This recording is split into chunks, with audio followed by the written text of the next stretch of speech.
তারকাটা কেন? তারকাটা কেন প্রশ্ন জাগে মনে। চীনের এইরকম বিশাল প্রাচীর কেন প্রশ্ন জাগে মনে। নদী দিয়া গোটা দেশটাকে আলাদা করেছে কেন?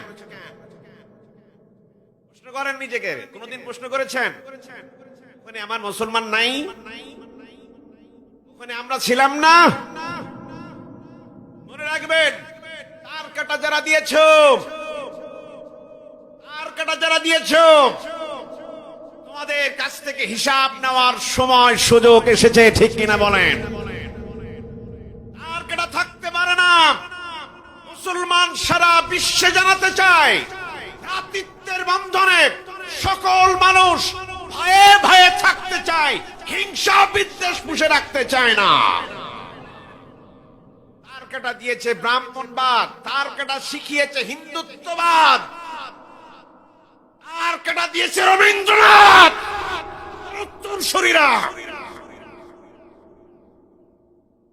ওরা ছিল, আমরা ছিলাম সব জায়গায়, ঠিক কিনা বলেন? ভারতে আমরা ছিলাম, বাংলাদেশে আমরা ছিলাম, পাকিস্তানে আমরা ছিলাম। খন্ড খন্ড কেন করা হলো? জাতিটা জানতে চায়। উদ্ধার করা যাবে ইনশাল্লাহ, উদ্ধার করা যাবে তো। রক্ত লাগলে আরো রক্ত দেব, জেল জরিমানা যত চাই আরো দেব, কিন্তু গোটা ভারতীয় দেশ এটা মুসলমানদের করাতে আনতে হবে, কথা ঠিক না? কোন তার কাটা আর কোন বেলা আমরা চাই না, চাই না, চাই না। প্রথম শিক্ষা গ্রহণ করবেন, তাআরাফু, যাতে করে তোমরা একে অপরের বন্ধনে আটক রেখে তোমরা যেন বসবাস করতে পারো। পাসপোর্ট লাগবে কেন? কেন পাসপোর্টের প্রয়োজন? আমি মুসলমান, কেন বলো? আমাদের দিনের মধ্যে, ধর্মের মধ্যে কোন সন্ত্রাসবাদ নাই, চুরি ডাকাতির কোন লেশ মাত্র নাই, কেন বলো মুসলমান? তারকাটা দিয়েছো, আমাদেরকে বিভেদ করেছো, এটা আমরা চাই না। এজন্য রব্বুল আলামিন আমাদেরকে আমাদেরকে শেখাচ্ছেন, তোমাদের মধ্যে কোনো উপনিবেশ যেন না থাকে। থাকবে না? আমাদেরকে উপনিবেশ তৈরি করা হলো, আমাদেরকে দেওয়া হলো, আমাদেরকে বানানো হলো রিফিউজি, তৈরি করা হলো রিফিউজি, তৈরি করা হলো। মনে রাখবেন, আমরা যখন আলাদা হয়েছিলাম, কিসের ভিত্তিতে আলাদা হয়েছিলাম? মুসলমানের ভিত্তিতে আলাদা ছিলাম। সময় এসেছে ইতিহাস বলবার। মুসলিম তাওহীদি জনতা শুনে রাখো, কথাটা কি আবার এভাবে বলতে পারবো কিনা তা জানি না। সময় এসেছে, সুযোগ এসেছে, আমাদেরকে শুনতেই হবে। আমরা জাতিতে এক অভিন্ন, আমাদের মধ্যে ভ্রাতৃত্ব আছে, আমাদের মধ্যে ন্যায় আছে, আমাদের মধ্যে ইনসাফ আছে, আমাদের মধ্যে আদল আছে। আমরা গোটা ভারতীয় বসবাস করতে চাই বাঙালি মুসলিম হয়ে, কথা ঠিক কিনা? মুসলিম যেমন সত্য, তার চাইতে বেশি সত্য বলেছিলেন শহীদুল্লাহ। তিনি বলেছিলেন মুসলিম যেমন সত্য, তার চাইতে বেশি সত্য আমি বাঙালি, কথা ঠিক কিনা?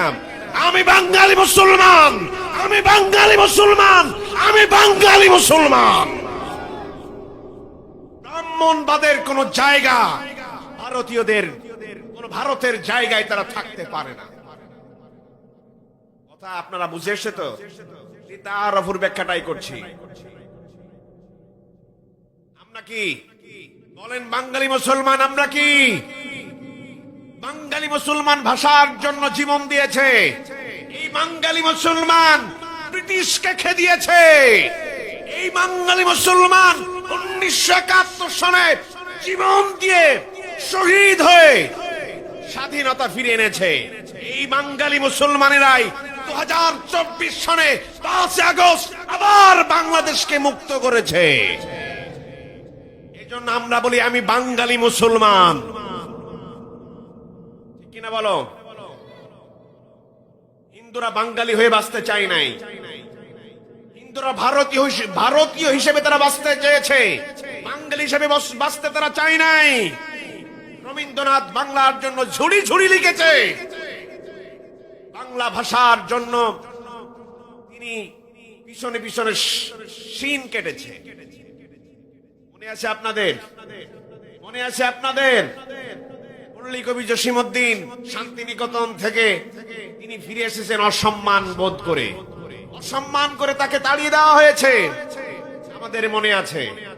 আমরা ছিলাম ধর্মভিত্তিক ইসলাম, আমরা চাই ধর্মভিত্তিক, আমরা রাজনীতি করতে চাই। কথা বলো ঠিক কিনা? এজন্য আমরা সবাই এক অভিন্ন, আমাদের মধ্যে কোনো পার্থক্য নাই, আমাদের মধ্যে কোনো দ্বিধা নাই, আমাদের মধ্যে কোনো দ্বন্দ্ব নাই। তো তাহলে এতগুলো বিশৃঙ্খলতা কেন আনলেন?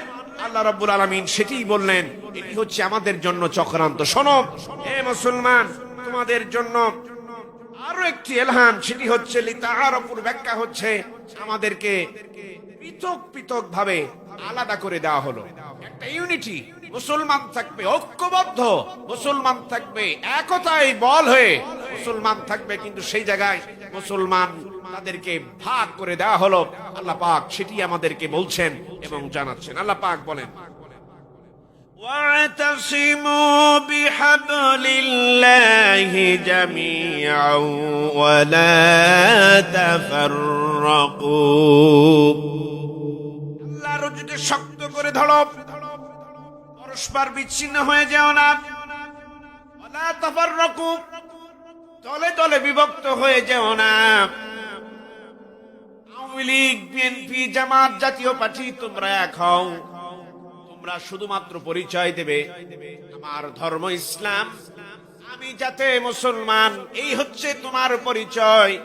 যদি বিভক্ত হয়েছেন মনে রাখবেন, এখন আপনি সূর্যের আলো দেখতেছেন, এমন একটি দিন আসবে এখনো যদি ঐক্যবদ্ধ না হন, ইসলামের ভিত্তিতে, মুসলমানের ভিত্তিতে যদি আপনারা এখনো যদি আমরা এখনো যদি একমত না হয়, তাহলে মনে রাখবেন আগামী সূর্য দেখাটা, দিনের আলো দেখাটা আমাদের জন্য হারাম হয়ে যাবে। আওয়ামী লীগ বুঝি না, বিএনপি বুঝি না, জামাত বুঝি না, জাতীয় পার্টি বুঝি না, আমি বুঝি মুসলমান, আমি বুঝি ইসলাম, আমি বুঝি ইসলাম ধর্ম। যদি আমাদের মধ্যেই ফারাক থাকে, আমাদের মধ্যে যদি এই দ্বন্দ্ব থেকে থাকে, দুনিয়ার মুসলমান মনে রাখো, মার কতটুকুন খেয়েছ, জীবন কত দিয়েছ, কোনো কুল কিরানা থাকবে না। যদি এই সময়ে যদি আমরা ঐক্যবদ্ধ না হতে পারি, আল্লাহ রাব্বুল আলামিন এমন ব্যবস্থা আমাদেরকে করে ছাড়বেন যে ষড়যন্ত্রটা হতেছে আগামী দিন সূর্যের আলো দেখাটা আমাদের জন্য, আবার বলছি, হারাম হয়ে যাবে। এজন্য আমরা থাকবো কি ঐক্যবদ্ধ হয়ে। আমাদের মধ্যে বিভেদ এবং সৃষ্টি করে দেওয়ার জন্য নানা কৌশল তারা করেছে, আমাদের নীতির অবক্ষয় ঘটিয়েছে। আমাদের রয়েছে আদল, আমরা যে সভ্য জাতি, সেটি হচ্ছে আমরা সত্যবাদিতার উপরে আমরা প্রতিষ্ঠিত থাকি। আল্লাহ রাব্বুল আলামিন বলেন, ইয়া আইয়ুহাল্লাযীনা আমানু কুনু মা'আস-সাদিকিন। ওহে যারা ঈমান এনেছ, সত্যের উপর অবিচল থাকো। সত্যের উপর অবিচল থাকা মানে কোরআনের উপর অবিচল থাকো। যারা সত্যকারী, যারা সত্যের সাক্ষ্য দিয়েছে, তাদের সাথে তোমরা থাকো। আমরা চাই নাই, আমরা চাই ইসলাম, আমরা আদল প্রতিষ্ঠা করতে চাই। আল্লাহ রাব্বুল আলামিন তিনি আমাদেরকে ঘোষণা করলেন, ইন্নাল্লাহা ইয়ামুরুকুম বিল আদলি ওয়াল ইহসান ওয়া ইতাই যিল কুরবা ওয়া ইয়ানহা আনিল ফাহশাই ওয়াল মুনকার। নিশ্চয় আল্লাহ রাব্বুল আলামিন নির্দেশ করেছেন আদলের, ন্যায় বিচারের। যেখানে ন্যায় প্রতিষ্ঠা হবে সেই জায়গায় মুসলমান থাকবে। মুসলমান অন্যায় যেখানে দেখবে দুহাত দিয়ে বাধা প্রদান করবে, আর মানুষদেরকে সৎ কাজের আদেশ করবে, আর নিজেরা ন্যায় ও ইনসাফের উপরে তারা প্রতিষ্ঠিত থাকবে। এটাই হচ্ছে মুসলমানের শান। আমাদের সভ্য জাতির মধ্যে আমরা কোন অনিসলামিক কোন সংস্কৃতি আমরা গ্রহণ করতে পারি না।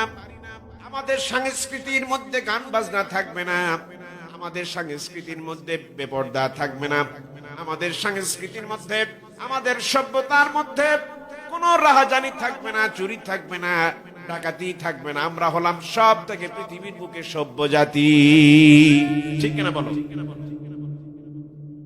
বড়দিন ওটা আমাদের নাম, 31st নাইট ওটা আমাদের নাম, গান বাজনা থিয়েটার এটা আমাদের নাম।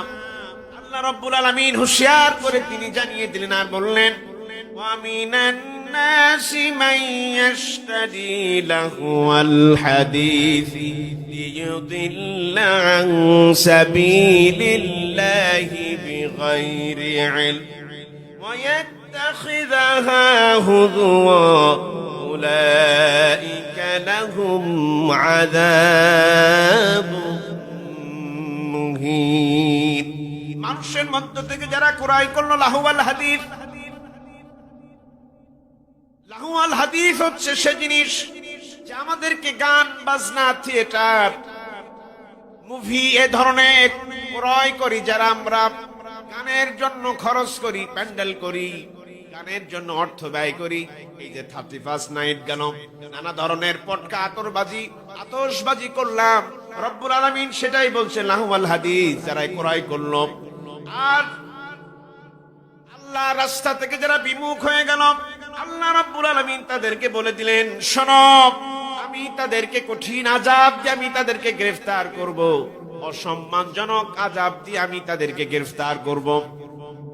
মুসলমানদের মধ্যে আমাদের সংস্কৃতিতে রয়েছে দুই ঈদ। আমাদের সংস্কৃতিতে 1 মাস ধরে আমাদের ইবাদত পালন করব, যার নাম হচ্ছে রমাদান, ঠিক কিনা বলো?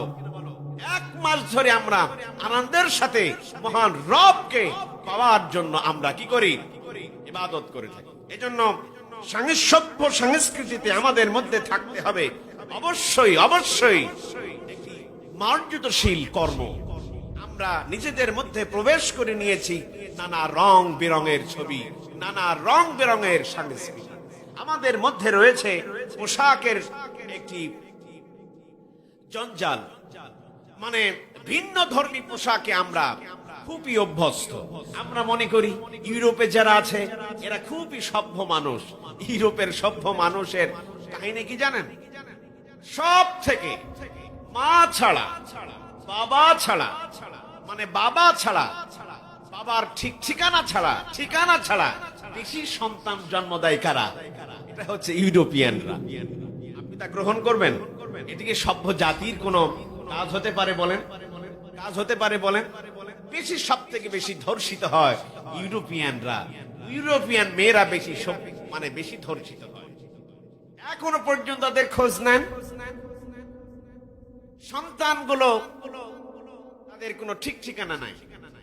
মা যদি বৃদ্ধা হয়, বাবা যদি বৃদ্ধা হয়, থাকে বৃদ্ধাশ্রমে।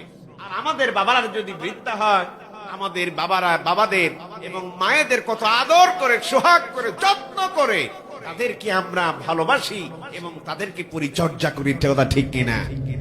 যে সভ্যতা আপনাকে উলঙ্গ বানায়, যে সভ্যতা পিতামাতার সাথে সম্পর্ক ছেদ করে, সেটা কি আসলে সভ্যতা হতে পারে?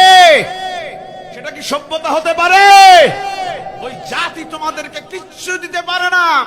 বারবার তাদের কাছ থেকে আমরা হাত পেতে সভ্যতা নিয়ে এসে বলি এটি হচ্ছে মূল সভ্যতা, ওয়েস্টার্ন সিভিলাইজেশন, যেটা আমাদের চক্ষু খুলে দিয়েছে। হারামজাদা, খোর মূর্খ, হাফ প্যান্ট পরা বুঝি তোমার সভ্য পোশাক, ঠিক কিনা বলো? খেলাধুলা হয় কি কায়দায়? সব থেকে ছোট ছোট 18 পোশাক পরে ফুটবল খেলেন কি দিয়া? কার সভ্যতার পোশাক? মনে রাখবেন, এটা আপনাকে ঈমান হরণ করার মূল কৌশল। আপনার চোখের সামনে এখন পাপকে সৌন্দর্য করে ছেড়ে দেওয়া হয়েছে, আপনি করছেন এটাই হচ্ছে আমার মূল কাজ, এটাই হচ্ছে সভ্য। ওটা কোন সভ্যতা হতে পারে না। আল্লাহ পাক আমাদেরকে করছেন পোশাকের ব্যাপারে অবশ্যই তোমাদেরকে শৃঙ্খলা থাকতে হবে, পোশাকের ব্যাপারে অবশ্যই তোমরা সভ্য থাকবে। আল্লাহ পাক বলছেন, ইয়া বনি আদম قد أنزلنا عليكم لباسا يواري سوآتكم وريشا। হে বনি আদম, আমি তোমাদের জন্য পোশাক অবতীর্ণ করেছি যাতে করে তোমাদের লজ্জাস্থানকে আবৃত করতে পারো, লজ্জাস্থানকে যাতে করে তোমরা ঢেকে রাখতে পারো। আর তোমরা যেন পোশাকের বাহারি সৌন্দর্য বোধ হয়, পোশাকটা যেন চোখ জুড়ানো হয়, এমন সুন্দর পোশাক আমি তোমাদেরকে দান করলাম। তোমরা যখন মসজিদে যাবে, আল্লাহ রাব্বুল আলামিনের পায়ে যখন তোমরা সেজদা দিবে, সুন্দর সুন্দর পোশাক গুলো পরে যাও। যেটি সব থেকে বেশি দামি পোশাক, ওইটা পরে মসজিদে যাও। কি বলছেন? আল্লাহ বলছেন। কিভাবে যাই আমরা? সব থেকে বাজে যে টুপি, বাজে যে জামা, সেটা পরে আমরা মসজিদে যাই। পাঁচ ওয়াক্ত সালাতে সব থেকে গর্জিয়াস পোশাকটা পরা যায়। এটি আপনার জন্য সভ্য। আপনি আতর লাগাবেন, চোখে সুরমা দিবেন, সুন্দর আবেয়াটা পরে আমি মসজিদে যাবেন। এটি মুসলমানের সভ্যতা। রব্বুল আলামিন আমাদেরকে বললেন, বান্দারে, তোমার সভ্যতা আজকে তুমি দেখতে পাচ্ছ, কৃত্রিম আকারে তোমার সামনে পৃথিবীটাকে সজ্জিত করা হয়েছে। আমার সৌন্দর্য তোমরা ভুলণ্ঠিত করলে। পাহাড়ের মধ্যে আমি সুন্দর দিলাম, ফুলের মধ্যে আমি সুন্দর দিলাম, বাগিচার মধ্যে আমি সুন্দর দিয়ে দিলাম। সেই সুন্দরকে নষ্ট করে তোমরা এখন পার্কে পার্কে নানা ধরনের কৃত্রিম সৌন্দর্য আকৃতি তোমরা সে নিয়েছো। আল্লাহ রাব্বুল আলামিন বলেন, তাকাও সেই উপরের দিকে। আফালাম ইয়ানজুরু ইলাস সামাই ফাওকাহুম কাইফা বানাইনাহা ওয়া যায়্যানাহা ওয়া মা লাহা মিন ফুরুজ। তাকাও আকাশের দিকে, আমি কি করে সুন্দর করে পানি বর্ষণ করলাম। আর পৃথিবীতে উদ্ভিদ জন্মানো, গাছ-গাছালি, বাগান বাগিচা সুন্দর করে ফল আর ফুল দিয়ে সুন্দর করে আকৃতি করে আমি বিশ্বটাকে সাজালাম। ঘুরে ঘুরে দেখো। কুল সিরু ফিল আরদি ফায়ানজুরু কাইফা কানা আকিবাতুল মুকাজ্জিবিন। ঘুরে ঘুরে তাকিয়ে তাকিয়ে দেখো আমি গোটা বিশ্বটাকে কি করে আমি সুন্দর করে সাজালাম, আর মিথ্যাবাদীদের কি পরিণত করেছি তা ঘুরে ঘুরে তোমরা দেখো। যারা মিথ্যাবাদী, ওদের কি করে ছেড়েছি তোমরা ঘুরে ঘুরে দেখো। কি বললেন আল্লাহ? আমরা দেখতে যাই নানা ধরনের পার্কে তো এখন আমাদের সভ্যতা আনা হয়েছে। আল্লাহর সুন্দর সৃষ্টিটাকে ডিভাইডেড করে মানুষের কৃত্রিম সৌন্দর্য আমাদের চোখের সামনে দিয়ে বলছে, দেখো পৃথিবীটা কি। এটি মুসলমানের কোন সভ্যতা হতে পারে না। আল্লাহ রাব্বুল আলামিন আমাদেরকে বলেন, তোমরা যা শুনবে, কথা শুনবে আল্লাহ, তোমরা যা বলবে, কথা বলবে আল্লাহ। এর মধ্যে তোমাদের সুন্দর কথা বলার শক্তি আমি প্রদান করলাম, শোনার শক্তি আমি দিলাম। তোমরা আল্লাহ তাআলার কথাগুলো শুনবে। এখন কবি আসে, শিল্পী আসে, পাহাড়ি চুলগুলো জমাট বাঁধা, পাগলের মতো উদ্ভ্রান্ত হয়। চুল এদিকে একবার নাড়ায়, আর একবার এদিকে নাড়ায়। এইরকম পাহাড়ি চুলের ফ্যাশন নিয়ে তোমাদের মাঝে শিল্পীরা এসে গান গায়। এটা তোমরা প্রভাবিত হয়েছ। যুবকের ঢল নেমে যায় সেই দিকে। আল্লাহ রাব্বুল আলামিন বলেন, والشعراء يتبعهم الغاوون ألم تر أنهم في كل واد يهيمون। বিভ্রান্ত লোকেরাই শুধুমাত্র কবিদের অনুসরণ করে চলে। আর ওই কবিরা যখন মাঠে ময়দানে চলে আসে, তখন পাগলের মতো তারা আচরণ করতে থাকে, পাগলের মতো তারা আচরণ করতে থাকে। লক্ষ্য করো, ব্যান্ড সঙ্গীতের দিকে তুমি যদি তাকাও, ও কি মহিলা নাকি পুরুষ চেনা যায় না। মোষগুলো এত বড় বড়, 12 ভোল্টের যদি ব্যাটারি দিয়ে লাইট দিয়ে যদি আপনি খোঁজেন, ওরে দাঁত খুঁজে পাওয়া যায় না, ঠোঁট খুঁজে পাওয়া যায় না, গোসলও করে না। শাহবাগে দেখেন না, এরা তো গোসল না করা লোক। পাটি দেখেন না, গোসল না করা পাটি। দেখবেন চুলগুলো জট বেঁধে বেঁধে পা পর্যন্ত চুলে জট, এরা নাকি বড় বড় বাবা, নানা ধরনের কথা বলে। আল্লাহ পাক ওটাই বলছেন, যা বিভ্রান্ত যারা যারা পথভ্রষ্ট, তারাই এই ধরনের মানুষদেরকে অনুসরণ করে চলে। আমাদের কুষ্টিয়াতে আছে কি লালন শাহ আছে না, দেখবেন চুলগুলো বড় বড় করে বেটা বাঁশি বাজায়, খুঞ্জুরি বাজা নিয়ে কি বলে, মানুষ বুঝলে রতন সোনার মানুষ হবি বলে না, এমন খাঁচার ভিতর অচিন পাখি কত সুন্দর করে বলে, বাড়ির পাশে আর শ্রীনগর। একদিন দেখিলাম তারে এই যে নানাবিধ হাবিজাবি কথা যারা শোনে, এরা হচ্ছে বিভ্রান্ত। কে বললেন? এই যে এখনই আয়াতটা তেলাওয়াত করেছি আমি, অশ্বআরা ইয়াত্তাবিহুমুল গাবুন, সূরা সূরা 224 নম্বর আয়াত থেকে শুরু করে 27 নম্বর আয়াত পর্যন্ত আল্লাহ রাব্বুল আলামিন তাদের সম্পর্কেই বলছেন। এটি আমরা এখন সভ্যতা মনে করেছি। লালন গীতি, বাউল গীতি, জারি গান, এরকম ব্যান্ড সঙ্গীত, লোকগীতি, এটি আমরা মনে করেছি এটা আমাদের বাঙালি জাতির সভ্য। এটি বাঙালি জাতির সভ্যতা আমরা মনে করি না। এটি ছাড়া বাঙালি জাতের জাত চেনাই যায় না। মনে রাখবেন, বাঙালি তার জাত চিনাবে মুসলমান দিয়া, ইসলামকে বাঙালি তার জাত চিনিয়ে দেবে। ইসলাম ব্যতীত বাঙালির জাতের কোন পরিচয় থাকতে পারে না। বাঙালি জাত জাতীয়তাবাদের চেতনা ইসলাম, এবং জাতীয়বাদের চেতনা ইসলাম, জাতীয়তাবাদের চেতনা ইসলাম, কথা ঠিক কিনা? এজন্য পাগল আর বিভ্রান্ত লোকেরা এই সমস্ত মানুষদেরকে কি করে? গ্রহণ করে চলে। সুতরাং যারা কবি আর এই ধরনের উৎপ্রান্ত হয়ে মাঠে ময়দানে ঘুরে বেড়ায়, যারা বাবা সাজে আর লম্বা লম্বা কথা বলে, বাংলাদেশে তাদের জন্য গবেষণা ইনস্টিটিউট করা হয়, গবেষণা একাডেমি করা হয়। হায় রে কপাল পোড়া মুসলমান! আল্লাহ সভ্য জাতিতে পরিণত করতে তোরে দিল কোরআন, আর উনি মিয়া এখন বড় বড় লেকচার মেনে বলে বাউল সঙ্গীতই হলো আমার সভ্য এবং আমার শেষ ঠিকানা। নাউযুবিল্লাহি মিন যালিক।